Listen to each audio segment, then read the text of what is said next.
If you've been asking for deep dives, well, Merry Christmas, today is your lucky day. Today, we are going in decoding the Rose Cross. Hang on to your hats because we're moving quick this time. The Rose Cross isn't just a pretty symbol of spirit and matter uniting. Instead, it's an encoded map of the entire alchemical process, containing the secret of the Philosopher's Stone, the structure of Christ's crucifixion as a cosmic event, and the unfoldment of the soul through 22 stages. Not to mention, when you count the petals correctly, it actually reveals the exact number of paths on the Tree of Life. So let me decode what's actually hidden in this incredible symbol, because there are so many layers that most people never see. We all know on the surface it's a rose on a cross. Everybody knows the basics. There's a red rose blooming at the center of a golden cross. Spirit being the rose, manifesting in matter being the cross. Feminine and masculine united, the heart opening on the instrument of suffering. But that is just the beginning. The real symbol is so much more complex. Starting with the precisely 22 petals. In the Golden Dawn version of the Rose Cross, the rose has exactly 22 petals arranged in 3 layers. 3 petals in the innermost circle, 7 in the middle, and 12 in the outer ring. 3 plus 7 plus 12 equals 22. These are not random numbers. They're the 22 paths on the Tree of Life connecting the 10 Sephiroth. They're the 22 letters of the Hebrew alphabet, and they're also the 22 cards of the major arcana in tarot.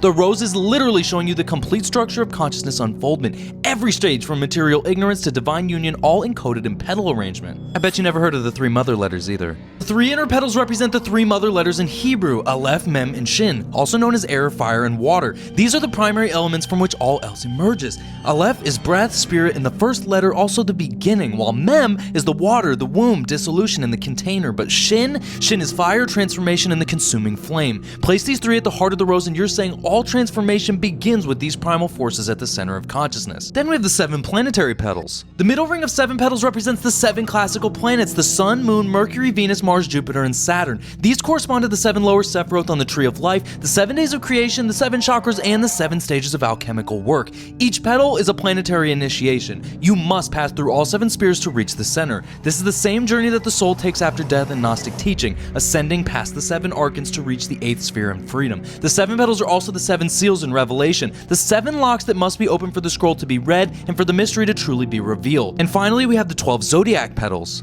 The outer ring of 12 petals represents the zodiac, the 12 signs, the 12 tribes of Israel, the 12 apostles, and the 12 gates of the New Jerusalem. This is the complete cycle of experience, Aries to Pisces, the entire wheel of incarnation. And before you can reach the center, Gnosis, the stone, and union, you must complete the outer circuit. You must experience all 12 modes of being. Christ had 12 disciples because 12 is the number of completion and manifestation. The rose has 12 outer petals for the same reason. You must gather all 12 aspects before the 13th, the center Christ consciousness, can bloom. What about the golden cross itself? Well, the cross is golden not because gold is valuable, but because gold is the perfected metal. The goal of